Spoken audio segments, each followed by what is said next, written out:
ဟိုတလောကျွန်တော်ပြထားတဲ့တခွားတီးသေးလေးတွေအခုဆိုရင်တအားကြီးသွားပြီပေါ့နော်တခွားတီးက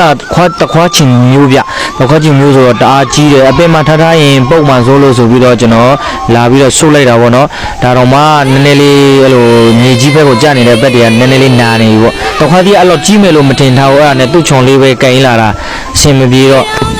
အဲ့ဒါတလုံးဆိုရင်နဲတဲ့လုံးကြီးမို့အဲ့ဒါနဲ့ဒီသူ့ချွန်နဲ့မဆန်းတော့အဲ့ယူကိုခေါ်ပြီးတော့အဲ့ယူလာခိုင်းတာပေါ့တခွားတီးကကိုမျက်လုံးထဲမှာတေးသေးလေးမြင်တာပြီးကြတော့နဲတယ်လို့ထင်တာလေခုကလုံးကြီးတွေနဲ့အများကြီးဆိုတော့ရန်ဝမ်းတာလားပေါ့ဒီရွာမှာဒီလောက်ကြီးတဲ့တခွားကြီးမရှိသေးဘူးဆိုတာရှိရတာပဲသူတို့ဒီလောက်မရကြသေးဘူးပေါ့နောက်ကြတယ်ဒီကျွန်တော်ပင်နေကြတော့လေးပင်ပေါ့ဆိုတော့စောတီးပြီးစောကြီးတယ်စောမှဲ့တယ်အဲဆိုတော့ကျွန်တော်လည်းစောစားရတာပေါ့ကလေးတွေလာယူလာပြီးနေတဲ့ဒီတခွားကြီးတွေဆိုရင်ဒီလောက်မကြီးသေးကိုချန်ထွေလေးရတော့တအားကြီးနေရောအဲ့ဒါနဲ့ဒါဒီမတလုံးချက်စားတယ်တလုံးချက်စားပြီးတော့အများကြီးပို့နေတာအဲ့ဒါပေးချင်လို့လေလာယူကြပါလို့တခွားကြီးကအဲ့လိုကြီးသွားပြီးတော့ကျန်တဲ့ဒီနောက်သီးတွေဆိုရင်တိတ်မသီးတော့ဘူးပေါ့နော်ဟိုကျွန်တော်ကလည်းဘာမှမပြင်မစင်ပဲထားရလေသူ့ကို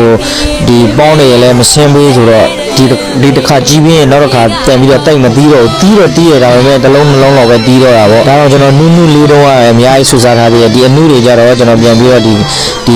ခန်းချင်းဒီချက်တွေနဲ့တိုးစားဖို့ဆိုပြီးတော့ဆူသွားတာအနုကနှလုံးသုံးလုံးလောက်ပဲရှိတော့တယ်မရှိတော့ဘူးအပြင်မှာဂျာကြီးထားရင်ပုတ်တော့မှာအခုလေတချို့ဒီဆိုရင်အဲမြေကြီးဘက်ကိုကြာနေတဲ့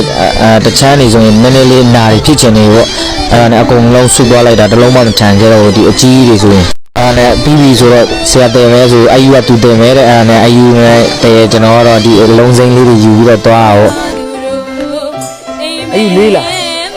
တခွားလေးရရတော့ထဲလဲမစားနိုင်ဘူးဆိုတော့အဲ့ဒါနဲ့အများကြီးဆိုတော့ဘုန်းကြီးကျောင်းကိုလည်း၄လုံး၅လုံးလောက်ပြန်လှူလိုက်တာပေါ့နော်ဒီတော့မဆေးပြီးတော့ဘာလို့ဆိုဦးစင်းတို့ကချက်ချင်းမစားရင်ပုတ်သွားမှာဆိုလို့အဲ့ဒါဒီတိုင်းပဲဆူပြီးတော့ဒီတိုင်းပဲပေးလိုက်တာခုချိန်ကပုံညင်းနဲ့တိုင်မရှိတော့ဒီချိန်မှာပေါ်ဆုံးကတော့ပဲတွေကတော့တအားပေါ်နေပြီဒီတခွားလေးကတော့ခုမှပေါ်စားပေါ့